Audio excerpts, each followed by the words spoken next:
Hello, everyone. Welcome to New Ambassadors Theater Lab 53. It is the final lab of 2022. I think we've done It's 2021. 2021. Oh my God! Thank you, Ben. I'm ahead of myself. We've done a We're lot all of really tired, good, everybody. We're all tired. We've done a lot of really good work on in the labs, and this is the one that is going to end our year. Todd Butera is our host for this evening, founding member of New Ambassadors, and I'm going to just throw it over to him. Hi, everyone. Welcome. As David said, Lab 53, and it is the final lab of 2021. We're coming to you from beautiful downtown Burbank, actually from my living room. But not everyone's in my living room. We're in separate living rooms. So we'd like to remind you, you can follow us on YouTube under New Ambassadors. If you would like to follow us on Facebook, please do. We are a 501c3 company. That means that your donations, which are greatly appreciated, are tax deductible. So please give generously. It's been a tough couple of years. We're hoping to be back with you in person, hopefully by spring, hopefully by February. Be looking out for that. Also, if you are a playwright who is joining us or an actor, please contact us on Facebook. We would love to have your submissions. We will add you to our mailing list and to our emails. And we do take submissions. We're always looking for new talent. David, go ahead. Yes, so the first quarter doodle for playwrights is actually live, and you can go to our website or our Facebook page and sign up for a slot. I should have given you a little bit more information. I'm sorry. Our goal is to have 2 labs a month. They're going to be moving to Wednesdays, the second Wednesday and the fourth Wednesday. The second Wednesday, our hope is that in January, we will be an in-person lab at the Brazen Tavern upstairs. And that all depends right now on where this Omicron variant goes. The fourth Wednesday of the month is still on Zoom and on YouTube, and it's for everyone who can't make it or doesn't feel comfortable meeting in person. So that's going to happen starting in January. And the acting doodle that's Lab 54 will be up on our Facebook page and on our website by tomorrow. Okay. So if cool. You're a playwright, you can sign up already. If you're an actor, be patient, it'll be up tomorrow. Sorry, Todd, go ahead. No, that's all right. So we are going to start very soon. We have 3 lovely pieces for you tonight, 3 great playwrights and some amazing acting. As always, we take a lot of pride in the talent that we bring to you. So without further ado, now we're going to be asking each playwright or screenwriter what they're looking for, what they might want us to listen for. And please feel free to, in the chats on YouTube, please add what you think, especially when the playwright says, hey, I'm looking for this, see what you got out of it. Please do communicate. That's how, and part of the reason why we do this is for these writers to hear their pieces and move on from there, to build them into something phenomenal and hopefully eventually get them produced live or filmed. So there we are. So without further ado, we will be starting tonight with Dead Rabbits and Assaultless Sea by Gerard Stromer. Gerard, would you like to tell us a little bit about number 1, what you're looking for, what you think you'd like to hear from us, or anything we should specifically listen for? And then please introduce your actors and we'll take it away. Absolutely. Yeah. What I'm really looking for here is for people to just enjoy the back and forth that's going on. When I was writing this, I had in mind Ionescu and Rhinoceros, that type of back and forth, that type of, the way people talk. And there's a little bit of madness to it, and there's going to be a little bit of lilt to it. Listen for that. I would love to hear anybody's thoughts on how things transition as they go along, and see if the transitions are good and solid. And other than that, we have Leo being played by Chase Naylor. Dee Dee is Maya Rosewood. Molly is Severin Ann Mason. JC by Nicholas DiPiero. Monsignor Fagan by John Austin Wiggins, and Chick is Mark Hoffmeyer, with Cat Plazas providing the wonderful stage directions. All right, and away we go. Anything else? That's it. I was just going to say, it's a whiskey night for the playwright. Sazerac. Good That's choice. right, a little Sazerac, yes. New Here Orleans. we go, everyone. Take it away. Dead Rabbits in a Saltless Sea. Time is 12 noon, June 16, 2021. Place, the Dead Rabbit Cocktail Bar, 30 Water Street, New York, New York. At Rise, JC, 35 to 40, wipes down the bar. Chicks, 60 to 65. Vald and Monsignor Fagan, aka Jerry, 70 to 75. Thick white hair, sit at the freshly wiped area. Jerry is in his collar and Chick is wearing a sports coat, slacks, and a tie. Barkeep, 3 fingers of your finest Irish whiskey. JC places 2 glasses on the bar and pours from a bottle of Bushmills. What are you doing here, Dad? Jameson's boy. Are you loopy? Protestant swill. Him or the Bushmills? We'll not drink today from the distillery that paid for Protestant guns in 1916, lad. Cursed orange. Anything against muddled cherries? A different orange, lad. As for fruit, it goes well with oatmeal. I'll get me fiber with whole grains, lad. Fruit with these grains? I'll pass. Your father's people were of the orange persuasion, Chickie. Finnish Lutherans, yes, but Your dad saw the error of their ways when he converted to one true religion and married my sister. Ah, yes, the dearly departed Saint Elizabeth the Judgmental. She's rolling over in her grave. Listen, Jameson was a Scot, most likely a Protestant, while the Bushmills, located in Ulster, still fine Catholics. No baptism for your grandson. What is your daughter thinking? it's the husband, another Finn. Not Lutheran, though. Just a heathen squarehead. We have our own Irish whiskey here now for our Irish coffee. There's nothing new under the sun. If it ain't broke, Hey, it's world renowned, you know. Will not be breaking with tradition. enough of that going around these days. The coffee, that is, not the whiskey. I've had me coffee already. This is a bleeding pub, not a place for coffee. Look at this. Dead Irish whiskey. Dead Rabbit Irish whiskey. You know how to catch a rabbit, don't you, lad? Sold its tail, of course. You've been telling that joke for years. 'Tis no joke. Time-tested method. I'd sit in the woods for hours on end with my wooden box, you know, with the stick and the twine. I'd sit there with my sliced carrots and salt shaker and just lie in wait. Still haven't caught a rabbit. Quit pouring salt on your wounded memory and pour the Jamesons and be done with it. And you still have to catch on, lad. To what? How do you think your ma and me were able to conceive your baby brother? God rest her soul. Something must be done. I'll have your drinks in a minute. About the child. What can I do? Lizzie won't hear of it. It's your job to convince your daughter of the proper thing to do, chick. Leo, Molly, and Deirdre, aka Dee Dee, enter. They pull up to the adjoining seats at the bar. Uncle Chick, great Uncle Jerry, lovely to see you here.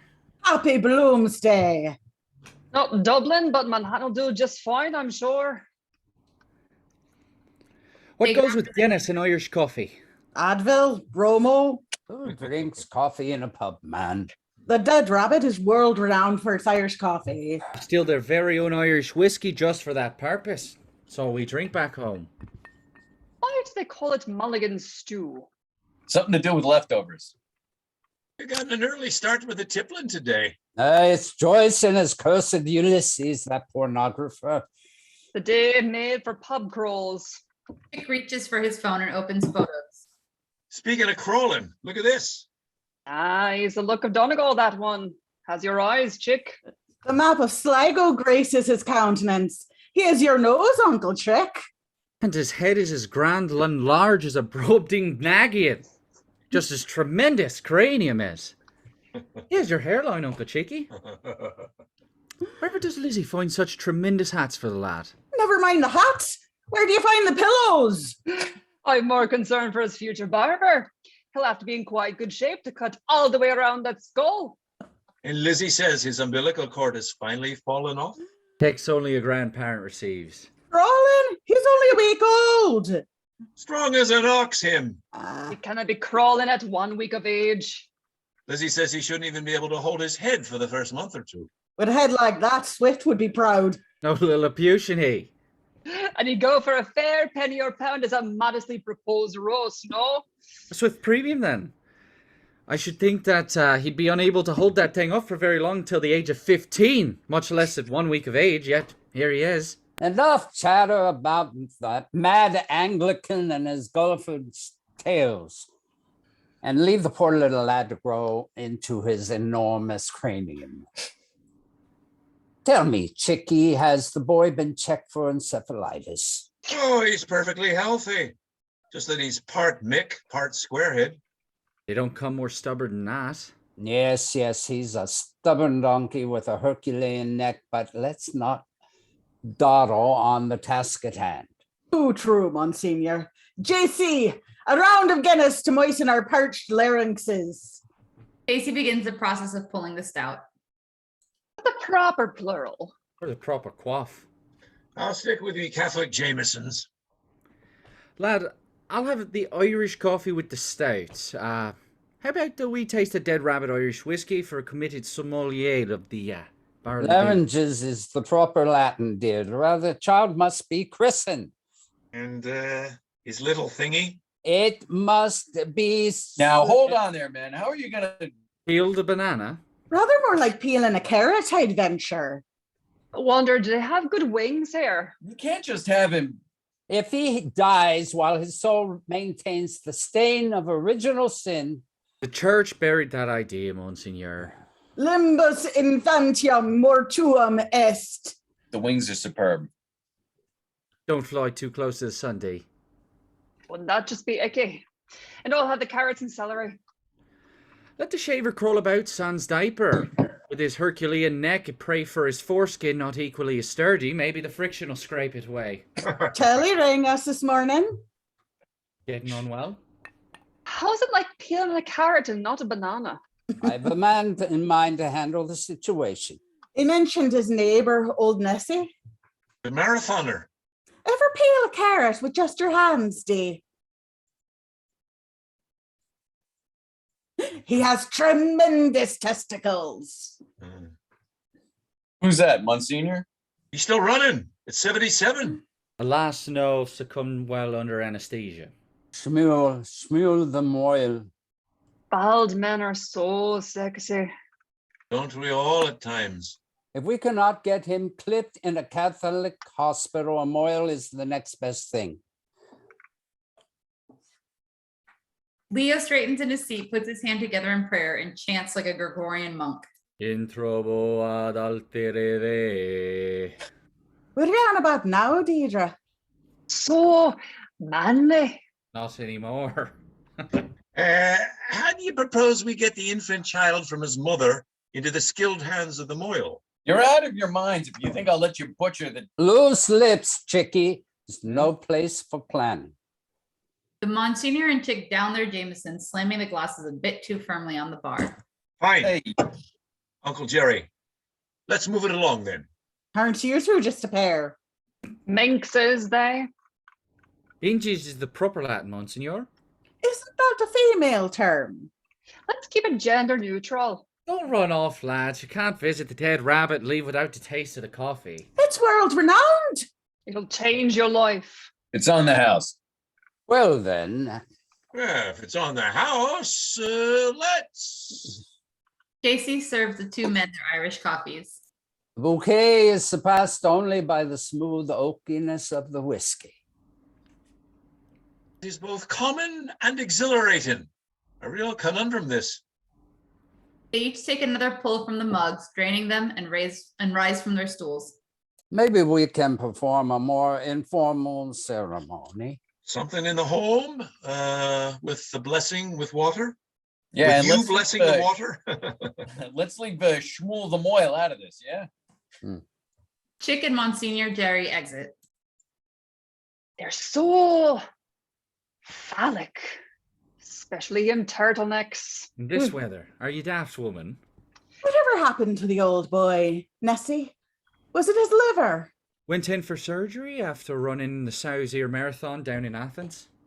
Whatever required surgery. His tremendous bollocks likely from all that bouncing. No silk purse holding on to those. It was the sack. All that cursed chafing. He died from a ruptured. Now, there's the word that means exactly what you think it means, just from the way it sounds. Onomatopoeia. Why do they call it Irish soda bread? Tastes nothing of soda. Tastes like what has no taste. Scrotum. Maybe change the name to club soda bread or flat bread or so. Or Eucharist soda bread. Certainly, you could see the etymology as something like scrotum, late Latin through the French scrota, meaning wrinkly, fairy little bag meant for toting around jewels. I'm sure Louis XIV had countless eunuchs for that very reason. The Sun Also Rises is a true favourite of mine. But not of the eunuchs. Nothing rising and makes them happy. Speaking of nothing rising, I read of Biden's poll numbers today. Says he likely won't run in 2024. There's a bald one for you, Dee. I never thought he'd run in 2024. How old is he? The devil wears... Oh, I know this one. Prada.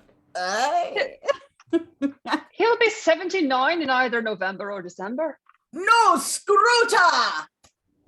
I don't know his birthday, but I know he must be born in either November or December. Dare I ask why? Oh, just use logic, silly. Now I am feeling LD. Let's see, he was 29 when he was first elected in the Senate. Good start, Lee. Let Molly have a go next. No. Oh, come now, Miss Molly. This sounds too much of maths. It's logic. Math, this is Adam.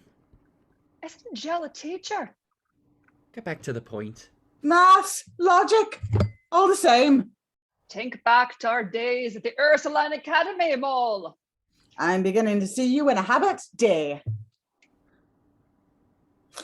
Come to the board, Mary Pat. Now, if two trains are leaving the same time and traveling on opposite directions, It's not even adding, it's bloody counting. How old must one be to become a senator? Are you asking or telling? This is Socratic. this so something, so fucked up. So just stop. Don't quit now. He was 29 when he was elected, so 29? Why would the enlightened thinkers come up with a number like 29? Think, Molly.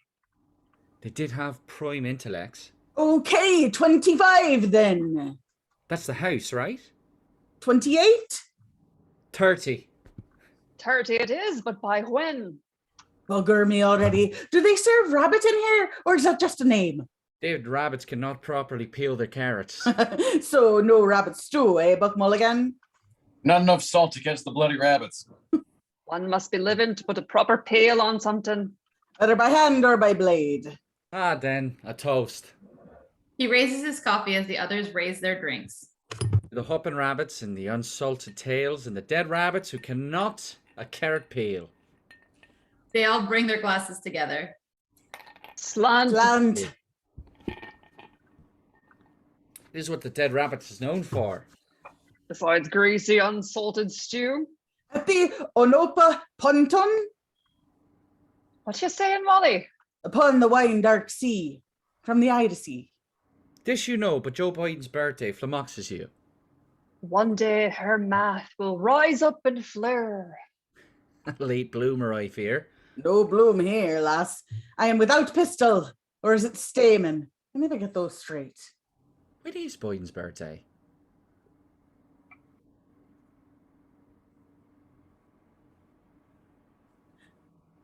When is Biden's birthday? November 20th. And how did I know it had to be either November or December? Oh, for the love of Christ. Leo crosses himself, drains his stout, and pulls out a map. He unfolds it and strains to examine the small print in the dim light. Come now, Molly lass. Their next stop is Mr. Denny's on Carmine.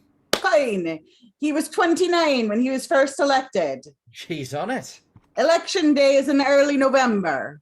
She must be butter. You must be 30 to serve in the US Senate. Butter. And the term begins in early January. Now the door is open. Walk on through, lass.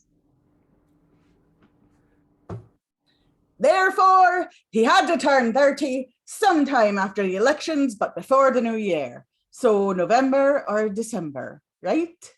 Boy, Jove. I think she's got it. Indeed, she does. Onward we crawl.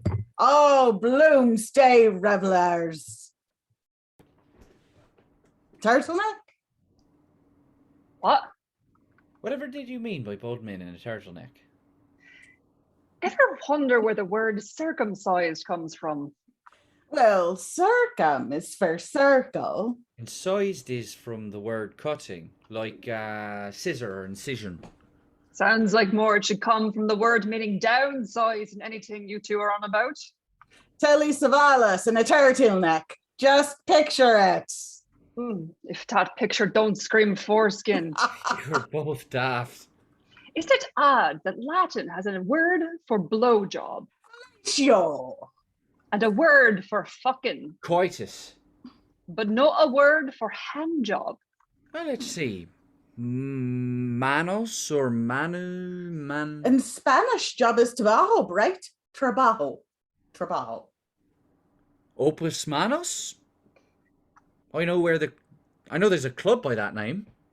Poor Nora Barnacle. Not even a Latinate nickname for her cursed deviance. Dee Dee grabs a map from Leo. Where's Mr. Dennehy's again? On Carmine.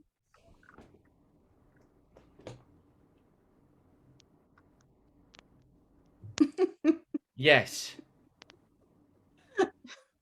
It is. It is. Hi. End scene.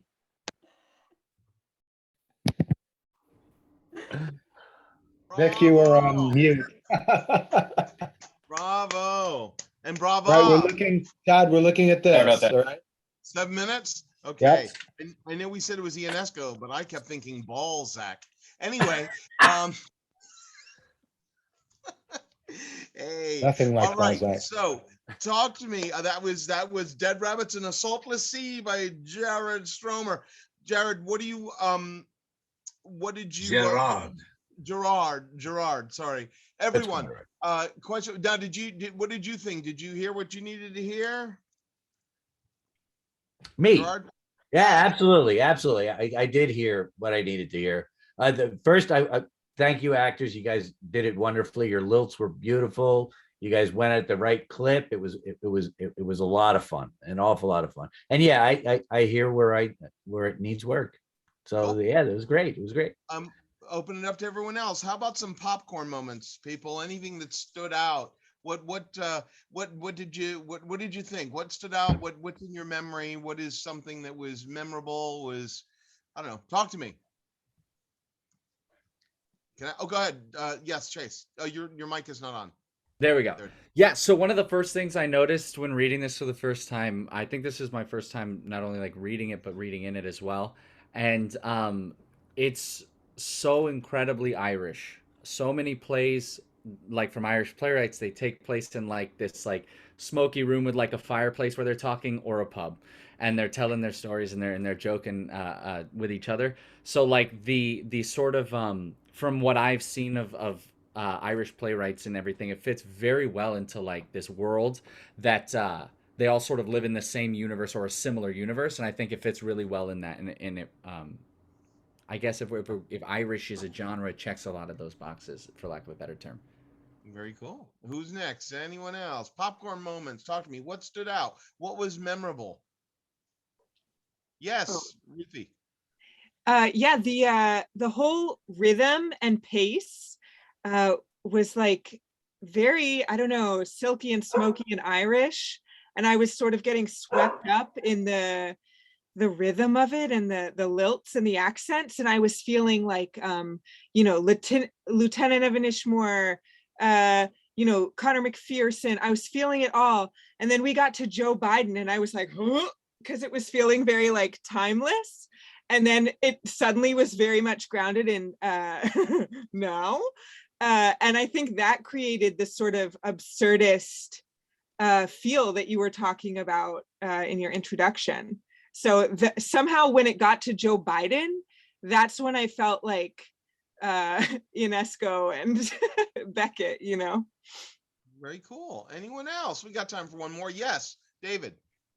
I'll be quick, Nick, I promise. One of the things that I do like about this piece is the thoughts that kind of intertwine one another, but sometimes don't meet. The kind of in tandem conversations happening, and the other is I know you're going for Ionesco, and this still it reeks heavily to me of Ulysses and James Joyce, but I know it's because of the characters' names and all that, but also just the fact that it's in the pub and the language that's happening, the conversation. It's very entertaining and very fun and very rich. But you can mine what you want out of it. You can go as deep as Ulysses, but you can still stay within whatever level you want to be at to be entertained and understand. Yeah, Nick. Excellent, thank you. Yeah, just one little thing, which is it's a great little device that Gerard uses. We've got these ping-ponging, fast-moving conversations, and there are two of them. There's one at the bar, and then there's one where the guests come in, and things are going back and forth between the two. And then every once in a while, something is said that unifies everyone, and everyone crosses themselves, and it kind of like unifies the moment. And then it goes off again. I love those moments that he picks when it sort of all comes together and we all realize we're in the same world, in the same culture. I think it really is effective. Great. I'm going to move on to the next thing. Was there any time when anyone felt that they dropped out? Were you pulled out of this at any time? Did anyone feel that there was a time when you were lost or didn't follow what was going on? Anyone? I mean, I didn't either, so I mean that's quite all right. I think it kept our attention and it was easy to follow, correct? Lots of fun. Let's go. So how about within this scene, not the play itself, but is there anything that you would like to see further developed within this scene? Anything you felt you wanted a little more from, a little more? Talk to me. Anybody? Oh, I should use that. Mark Hoffmeyer. Okay. Yeah, all comments, ditto, Gerard. Wonderful flavor, language, dialogue, characters are rich. I think going forward, if you look at some kind of event or something that happened maybe prior to this that brings these people into a discussion would be, I'm not trying to rewrite. I'm just saying that maybe it's something that would give it that extra, that if there's an event there as well, you've really, you've really got something, but love it. It's great stuff. Thank you. I agree. I do have a question about that because it's Bloomsday and they are on the crawl. Is that enough? Right? That's something that you have within the context of what you wrote. Mm-hmm. Is that enough, or does it need to be more? And that's just that's up to you, obviously, because there isn't a choice. Right? Yeah, and there will be more because the Bloomsday thing doesn't get Chicky and Monsignor Fagan in there. It gets the others in there. So yeah, there's more to it. There's no doubt. And I appreciate what you guys have said. This is bubbling in me, and it's far enough away from me that I get to not feel like the weirdness of stuff that's really close to you. Like I've been writing this one character for 30 years and I hate her and I don't want to write her anymore, but this is kind of fun. And so I'm going to have fun with this. We have one last, I want to get Jen Bradley in here and then we have to move on. Jen, go ahead. What did you think? Yeah, I wanted to say that for me, the moment before was not of concern as much as, what Mark said. it doesn't mean that I'm right or he's wrong or whatever. That's just me. And I enjoyed the fact that the beginning, the top of the scene, and we're like enmeshed with these people who have been together, you know, doing this pub crawl, and we're sort of in, you know, right there with them. And for me, one thing I think appreciate would be maybe a little more either revelation or a couple other hints being given as to their relationships with each other, you know, just a little more in depth, even if it's little hints here and there, just, oh, they used to date, or, oh, that's the brother of the woman who she worked for, or whatever. But I think that would add, you know, a layer of color to the scene. But yeah, loved it. Your writing is always something that makes me feel very lacking in intelligence. And you are so not, Jen, please. Oh, I love it. I love it. All right. But Todd, we're good. Thank you, Gerard. Thank you, actors. Please, everyone, as we move on, do, if you can, hit the raise your hand thing. That helps me see you easier. But now we're going to move on to our next piece, which is Spills by Ruthie Rado. Ruthie, I'm going to have you introduce your actors and your piece, but just really quickly, anything in particular you would like us to listen for? Anything you're looking to hear from people listening to it? I don't know if this is the first time. I think it is. So what do you think? Anything? Well, it's a comedy, so as it goes along, if there's anything that tickles your fancy, if you could drop a little LOL in the chat, that would help me. And I guess I'm just looking for like cohesiveness of this act, which I won't elaborate too much on. You'll see what I mean. Yes. So this is Spills. This is my threesome play. I've done excerpts here from the first act before, and Mr. Dworkin and others were very curious about the threesome ballet. So Merry Christmas, that's what we're gonna see today. So I have Miley Binion playing Gal, Jennifer Downs playing Chick, Chase Naylor playing Dude, and Mark Hoffmeyer is on stage directions, which are sort of a character onto themselves in this excerpt. So yeah. All right. Lovely. Let us begin. Take it away. Spills by Ruthie Rado. Acting 2, Spilling. Chick and Dude enter in swimsuits, floaties, fanny packs, and snorkeling goggles. Come on in. The water's fine. You two know how to make a splash. She hastily undresses to reveal a bathing suit. Chick and Dude hand her a fanny pack and floaties. So. A moment of contemplation. Then all at once, they pull sunscreen from their fanny packs and apply it to themselves. Ow. Humana. Gal orgasms. Did you? I was fast. Sorry. Why are you apologizing?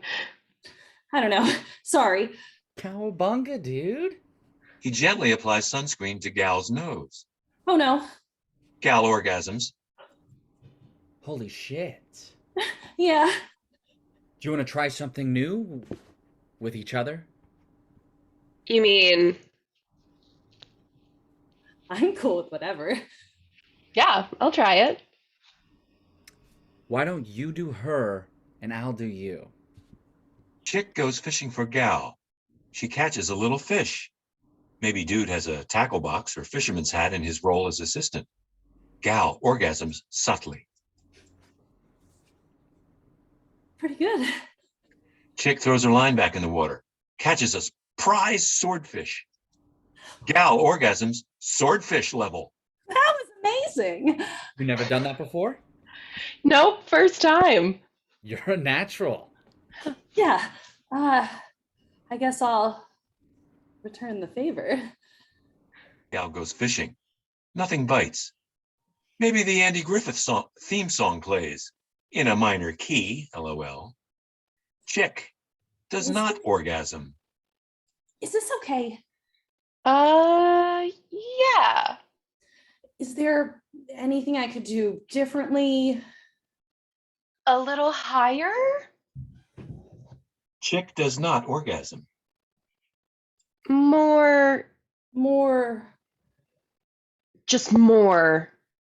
Gal casts the line like a pro fly fisherwoman. No effect. Almost. Gal is sweating, casting the line about. Are you? Almost. Trying to be sexy, she grabs a lifeline. She pulls Dude to help her reel in the line. Lucky you get two of us.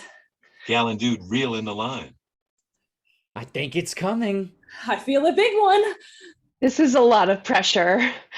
Gal and Dude reel in a clump of trash and seaweed. Chick fakes an orgasm. Did you?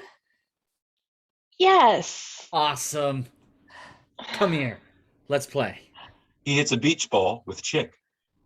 Oh. Chick and Dude do fun tricks. Volleyball, behind the back, under the legs. They hit it toward Gal. Wow, you guys are really good at that. Here, you try. Chick spikes the ball toward Gal. Gal screams and runs away. Granny rolls it to Dude. No, thank you. Gal closes her eyes. Chick or Dude bounce the volleyball off her face. Gal orgasms. Who did that? Don't know. Somebody else's turn. Gal throws a hula hoop to Chick, who hula hoops. How are you doing? Good. Dude throws Chick another hula hoop. More? Okay. Gal throws her another hoop. Are you close? Yeah, I'm doing it. Chick farts, drops all the hoops. Queefs happen. Yes, a queef. Chick fakes an orgasm. Better. Maybe we can both. They put Dude's hand over his eyes. Ladies, I just want to pleasure you. Sure. Marco. Polo. Wasn't Marco Polo a colonizer? Ruth Bader. Ginsburg. Ruth Bader. Ginsburg. I'm gonna get you, Ruth Bader. Ginsburg. He catches them. Oh, wow.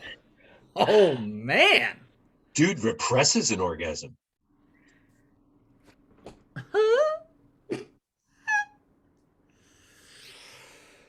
Just give me a second.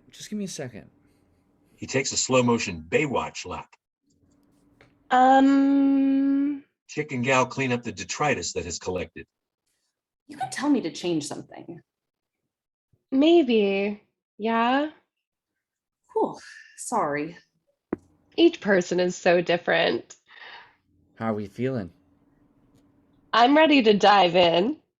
Let's get wet and wild. Here we go. Protection. Oh, right. He applies sunscreen to his torso. Better. Definitely. Are you ready? Yes. Chick throws Gal a floaty donut. Dude pokes his head through the middle. Oh. Gal orgasms. Dude pops head through floaty. Oh. Gal orgasms. Pop. Gal orgasms. Pop. Gal orgasms. Pop. Gal orgasms. I don't understand. Sorry. Pop. Gal orgasms. Ooh, tied me out. Ready? Hey, reapply after you've been in the water. Dude applies more sunscreen. Right. SPF. Horny. Gal throws them pool noodles. She becomes a lifeguard.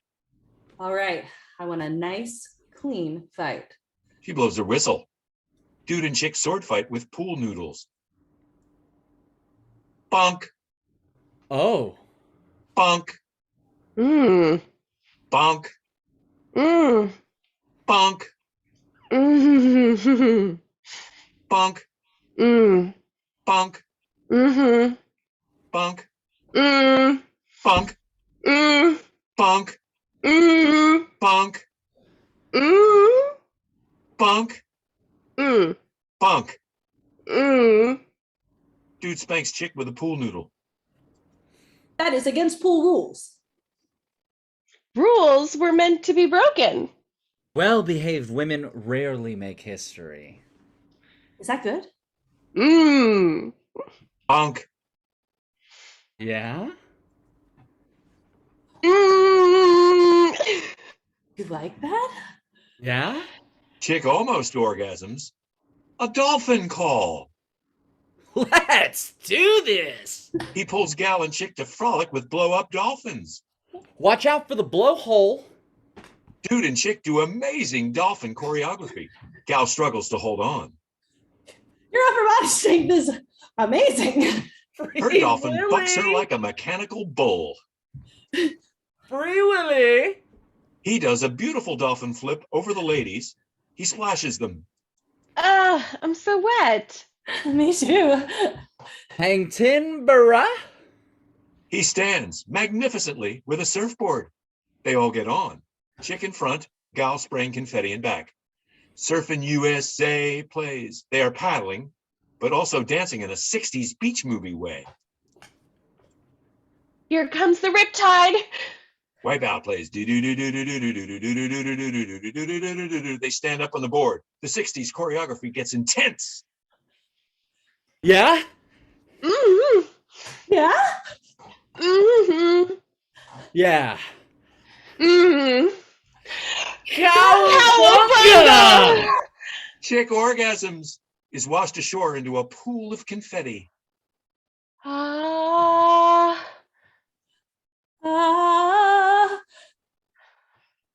orgasms, everyone is tempest tossed. Gal and chick continue to orgasm. The heavens quake. The dolphins leap. The coral reef is revitalized. Oh my God, I'm going to. Dude orgasms. A splurt with a tiny water gun. This paltry force brings everything to a halt. Oh. I guess, okay. Woo!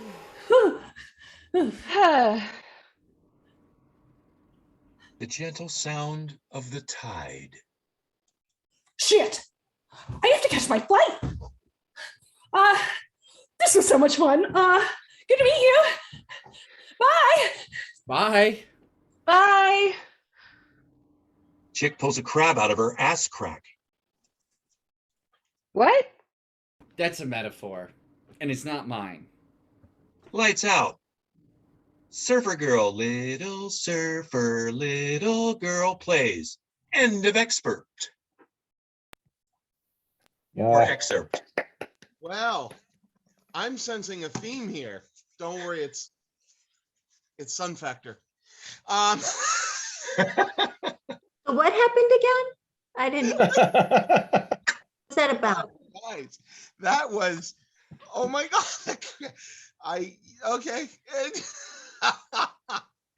And that was a hoot. Okay, so did you hear everything you wanted to hear? And more, yes. Okay, all right, let's go to I hesitate to say this. Popcorn moment.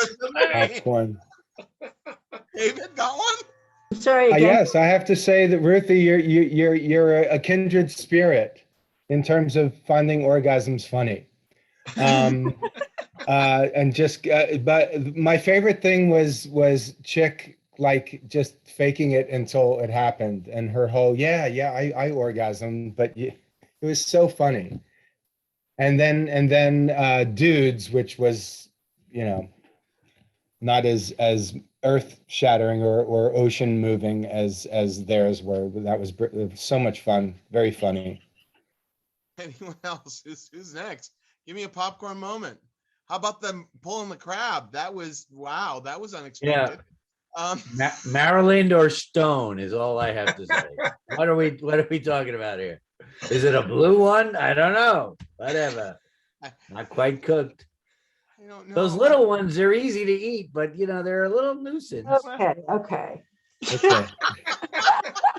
All the games were popcorn for me. Every little game, like the new thing they did was each one was their own piece of popcorn.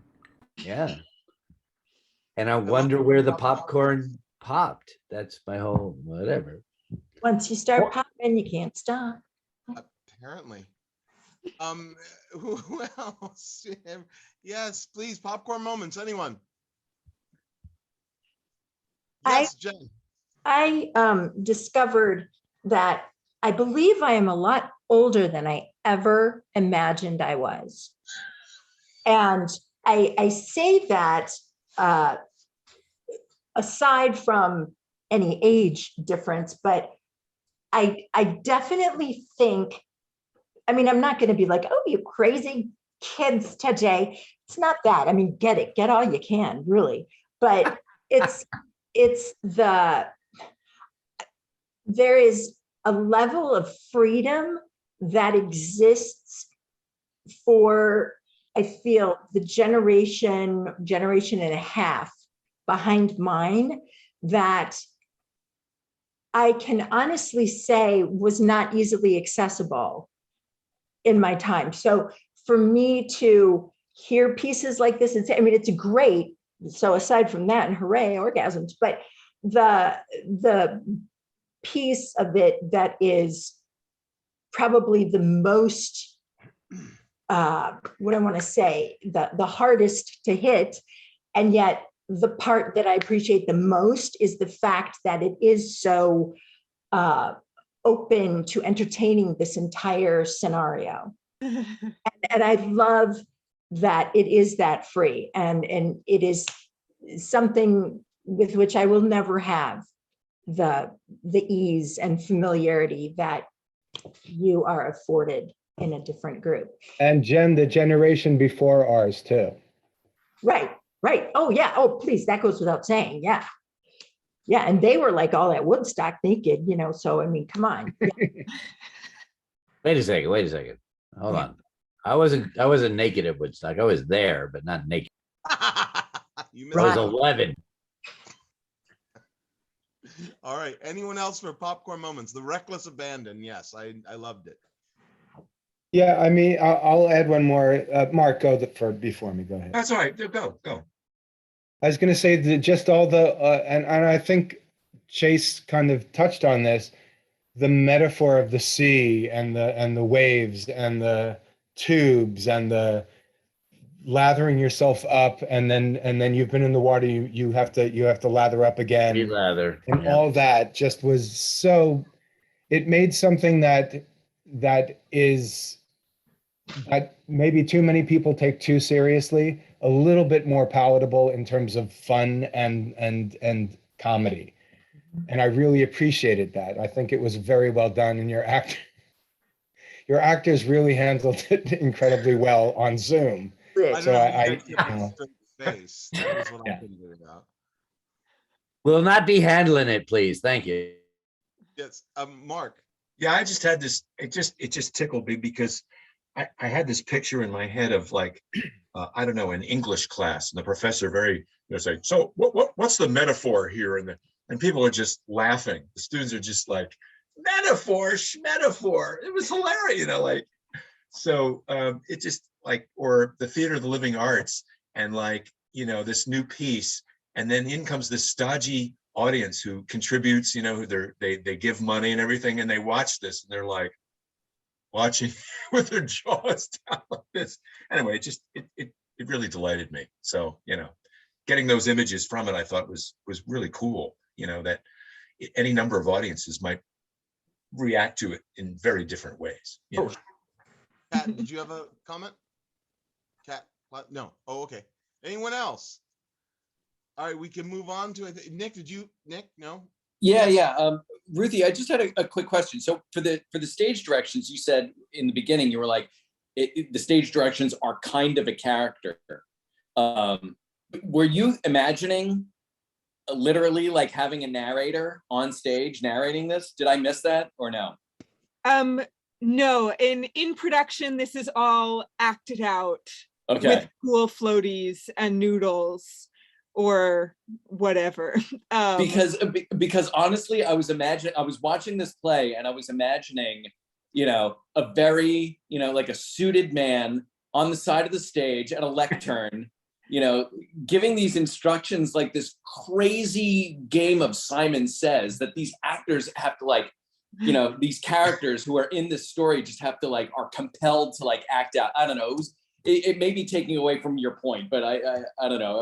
I was having fun with that image in my head of like literally having the narrator on stage being like, and then this happens, and then this happens, and the actors being like, oh my God. Anyway, that was it. Mark did add a special something for sure. Yeah. All right, so let's move on. I don't think this is possible, but did anyone drop out at any point? Well, I had to leave for a few minutes, but then I came back.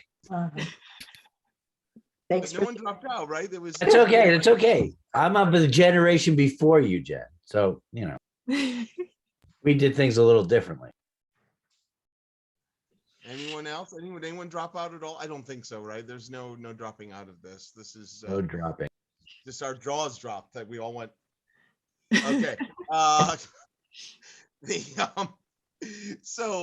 Where would you, within the context of the scene, well, interestingly, I think Nick sort of brought one up that was interesting that he didn't realize. Like, where would you like to see it go? Is there anywhere within the context of the scene that you, David? Yes. Just within the context of this conversation. What Nick said, I think of Rocky Horror Picture Show when he's like, it's just a jump to the left. Yeah. Right. But I almost wouldn't mind seeing developed further the fact that instead of it being so clean at the end, like floats flying and pool toys falling and crashes of ocean waves and just it getting so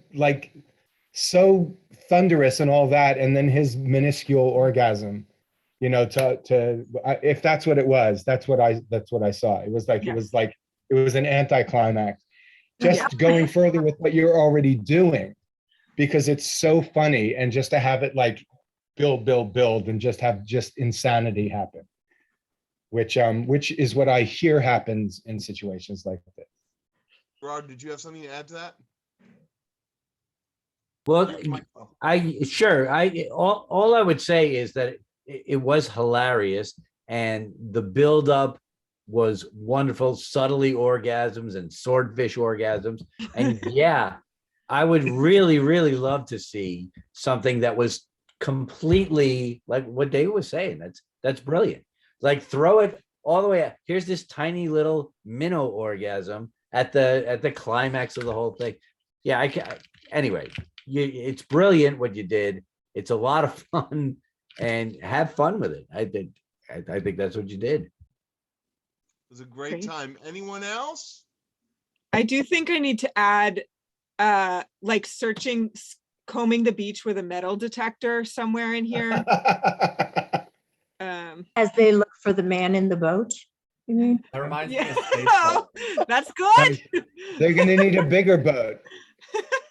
The combing the beach those are reminds me of great. Spaceballs when they're like comb the desert. I don't know if anybody's seen that movie, but Yeah. Jimmy Hoffa. Find Jimmy Hoffa. Look what we found on the beach. All right. Well, thank you so much, Ruthie. Thank you, actors. Yes, we have a theme running. Anyway, moving on to Emergency Protocol Camouflage by Aaron Osgood. Aaron. Hello. Welcome from your hideaway cabin in the woods. Yes. Thank you for having me again. Never happened. Yes. please obviously introduce your piece, introduce your actors, and is there anything you would like us to anything you're wanting us to pay attention to, listen for? Yes, definitely. So for anybody who doesn't know, you guys read the first couple scenes a while back, and this couple scenes take place probably towards the end of the first act. So there's a lot of information that's dumped in it, and I'm really curious whether it seems natural, and if you can feel the tension increasing as the scenes go. So with that, I'll give you just a quick, really idea of what the play is about.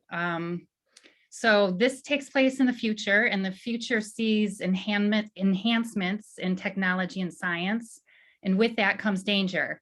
The government wants to mandate gene editing for all, and Nikki, who is on the autistic spectrum, is in danger because of this. So with that, Nikki, or as he's known sometimes as Nikolai, is going to be read by Ben Dworkin. Natalie, his mom, by Kat Plazas. Lawson is the CEO of Andromeda Technology, and that will be read by John Austin Wiggins. Beth, the chief scientist at Andromeda Technology, will be read by Jennifer Elizabeth Bradley. Divine, who works for the president, is going to be read by Sandra Paris. Tess, who is the voice of an AI, is going to be read by Maya Rosewood. And stage directions by Jennifer Downs. Thanks, everybody. Terrific. Everyone, take it away. Let's hear it. Emergency Protocol Camouflage by Aaron Osgood. Scene 4, lights up on Natalie is in Lawson's office.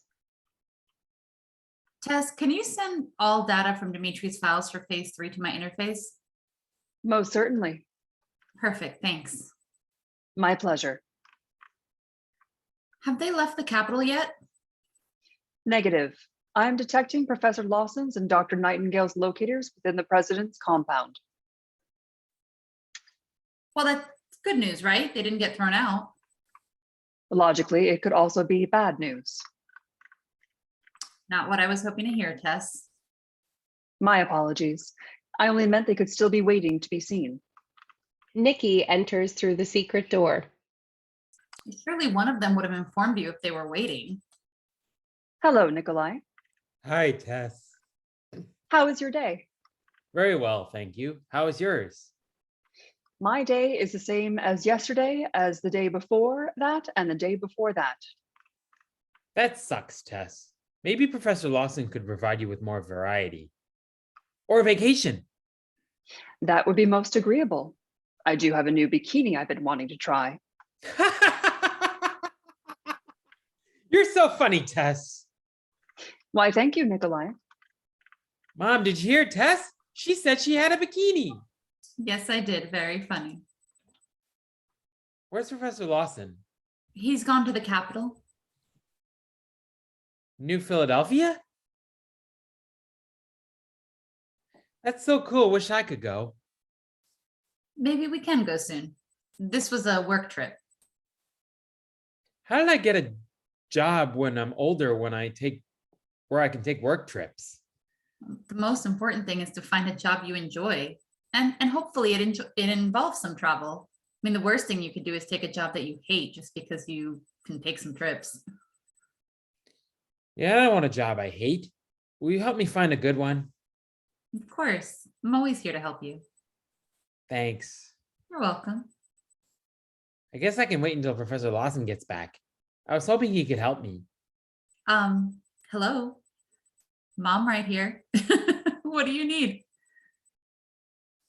I have to make a map I love maps. of America in the 21st century. Now that's very cool. How's it going? All right, have you heard of Washington, D.C.? Yes. It used to be the capital in the 21st century. Wait, what? I thought Philadelphia was. It was too. Mom, maybe I should wait for Professor Lawson. Hey. No offense, but you're confusing me. All right, let me explain before you think I'm useless. Okay, give it a try. Okay, so when this country first began, the capital was Philadelphia. Where was that? When was that, Tess? Between 1790 and 1800, Washington, D.C. was being built. Wow, that was exactly 400 years ago. Yes, this country is very old. So after Washington, D.C. was completed, it became the capital until the seas began to rise. And fearing the rising water, the capital was moved back to Philadelphia. When was that, Tess? Capital moved to Philadelphia in October 2130.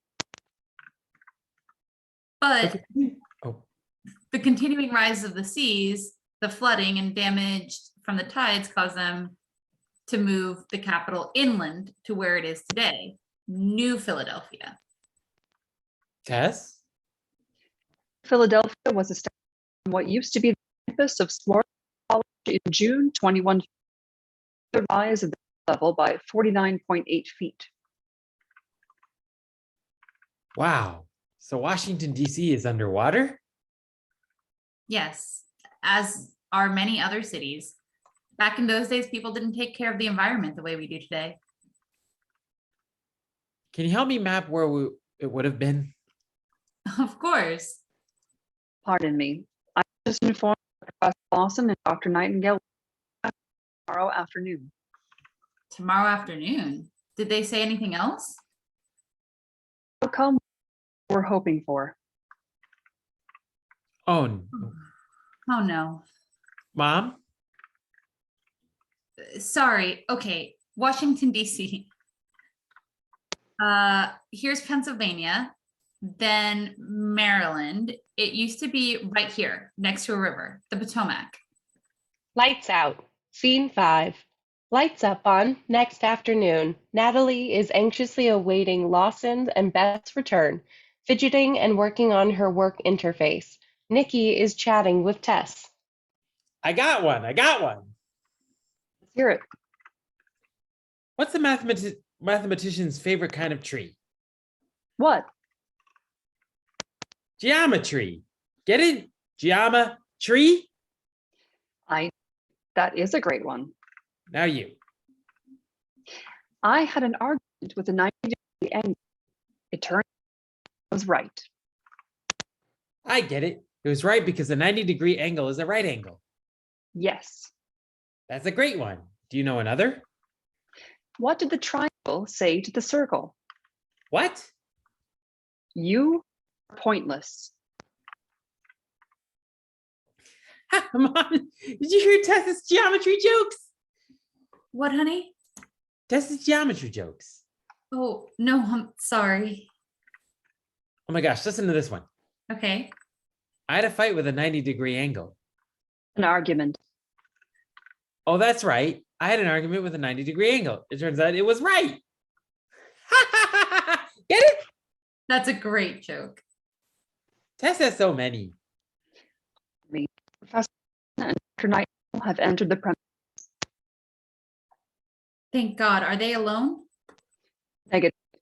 Dr. Devine and several of Capital Security are accompanying them. Yuck. Director Devine was that mean woman. That was the woman you heard? Yes. Okay. We are not going to jump to any conclusions. What are you talking about? Nothing you should worry about. Did you finish your interface schoolwork today? All done. Lawson, Beth, and Divine enter. Oh, how lovely. A welcoming committee. Professor Lawson, Beth! Nikki runs over and fist bumps Lawson and Beth. Hello, Nikki. Hi, how was your trip? What's the capital like? Busy. Was very productive. Nikolai, how was your day? It was great, even though you weren't able to help me with my work. I'm sure you did very well by yourself. I did. It's just more fun with you, but Mom helped. Fantastic. I can't wait to hear all about it.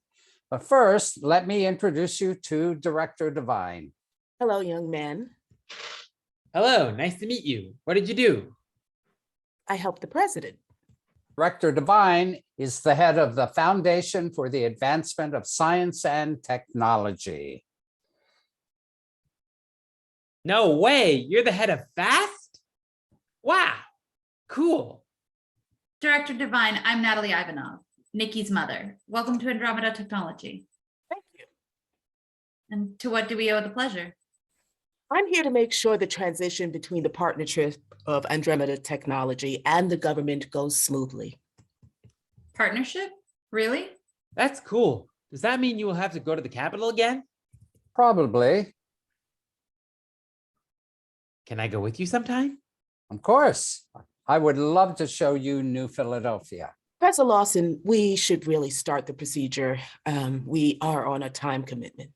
Procedure. Of course. Tess, Yes, Professor Lawson. could you be sure Lab 14 is ready? Affirmative. Prepping Lab 14 now. Excellent. You cannot be serious. The president requested that I witness a demonstration of the procedure. But it's dangerous. Now, Natalie, it's not dangerous. Without the correct sequence, the only possible outcomes are significant personality alteration, catastrophic gene mutation, or death. That was true. What do you mean was? Dimitri only had success with the completed sequence. Beth believes she has deduced the sequence. All that's needed is to test it. Test it?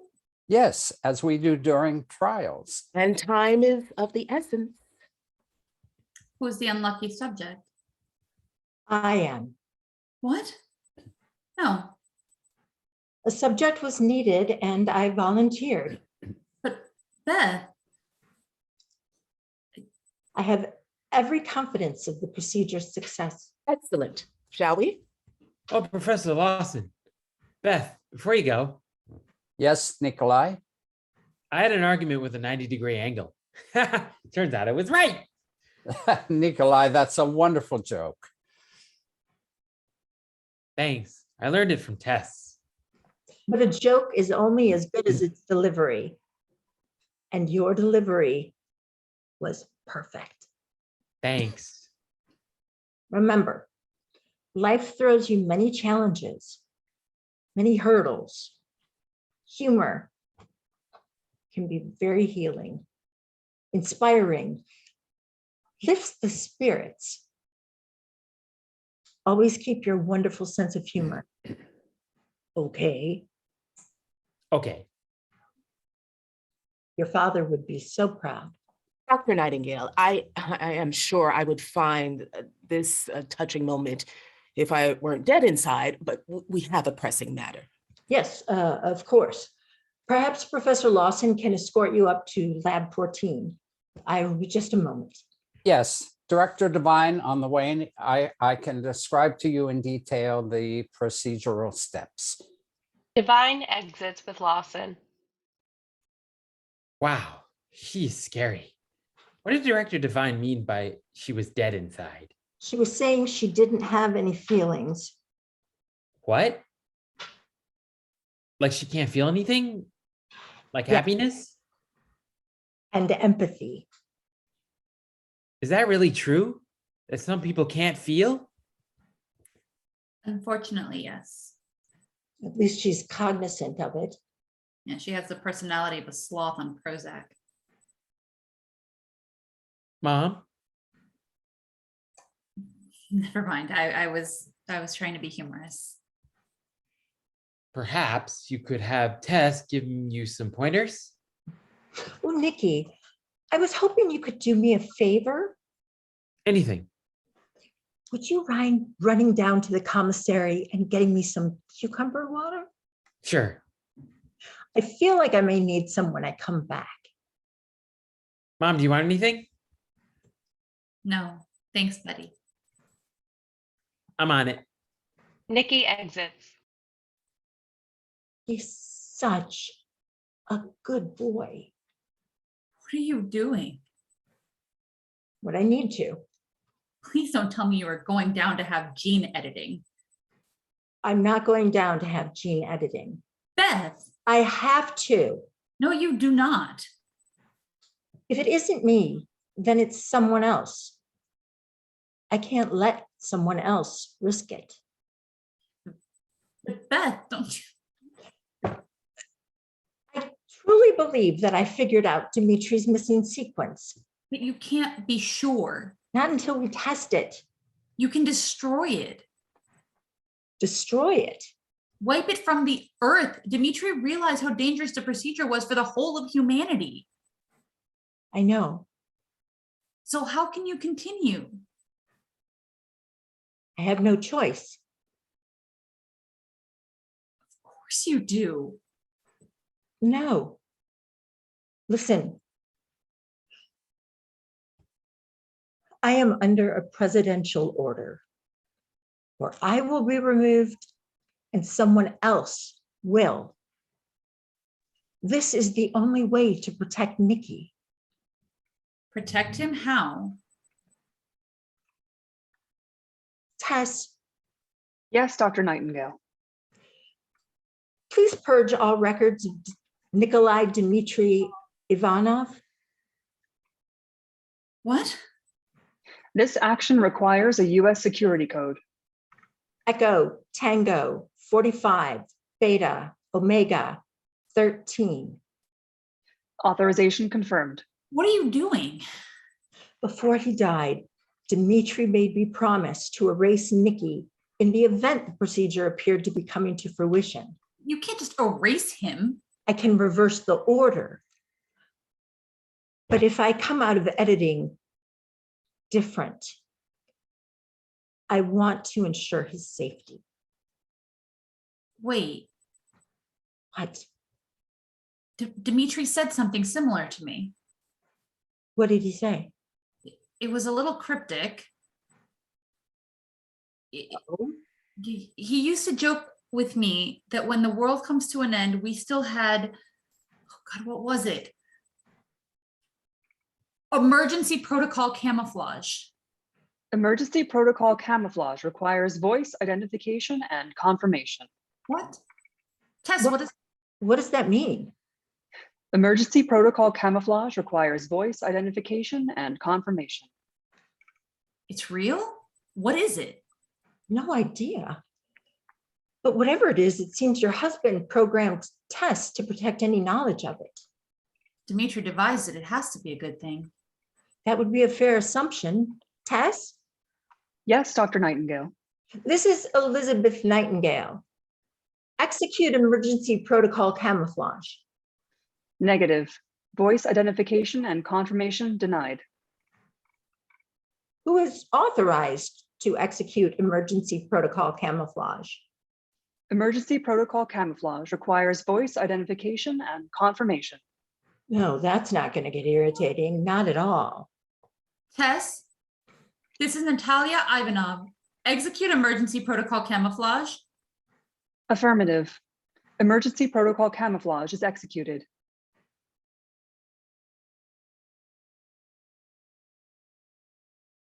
Okay. Well, nothing blew up. Tess, what procedures were executed? Authorization denied. I've never disliked her more. I have faith. Dimitri knew what he was doing. Dr. Nightingale, Director Devine is threatening to send Capitol Security to escort you to the lab. Inform her that isn't necessary. I'm on my way now. Beth starts for the door. Beth. Beth stops. Natalie walks over and gives her a hug.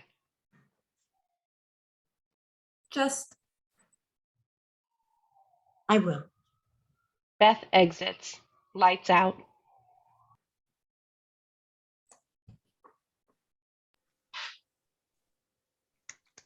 Great job, everybody. Really good job. So, how did it go, Aaron? What do you think? Oh, no, I thought it went well. For me, I'm always worried that the time, like it's going to be too slow. And I know that's different when it's on Zoom. So, no, I was smiling. I was laughing. Too bad you guys couldn't hear it. No, great. Audience members, actors, other playwrights. What did you think? What were the popcorn moments? Talk to me. Ben. I just like the fact that Nikki is so humorous as a guy with autism. You know, like I myself am humorous, and I get where Nikki is coming from with this humor, because and I like the moment where Beth told me that their life has its challenges, as people with autism should face, including me. Life has its challenges, but in the end, it all works out. Life has challenges. That's all that needs to be said. And I have to face it every day of my life. Anybody else? Popcorn moments. Talk to me. I What's got a whole Robin Cook. I have to look at the chat. What did I write here?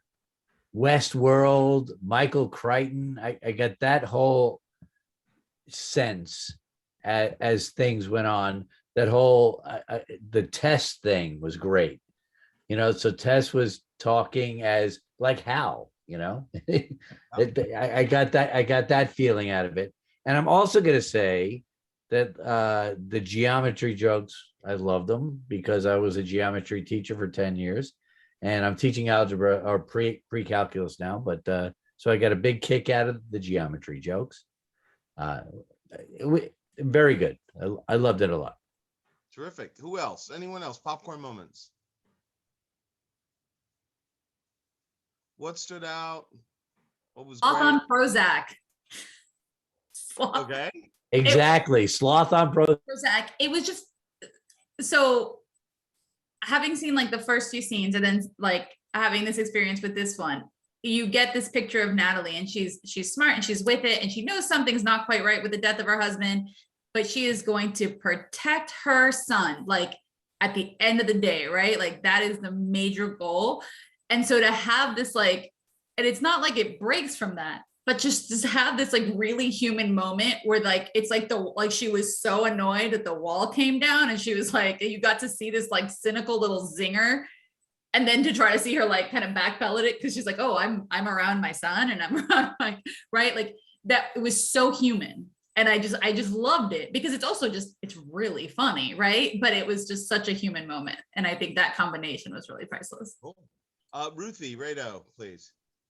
Yes, Aaron, you mentioned that there's like a lot of information dropped in this, but I thought that the device of a kid doing homework is like such a great way to work it in.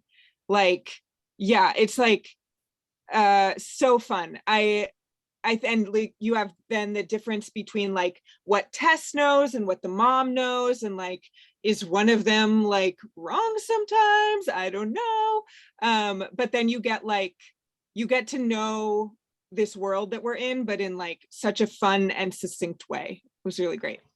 Great. Jennifer Bradley.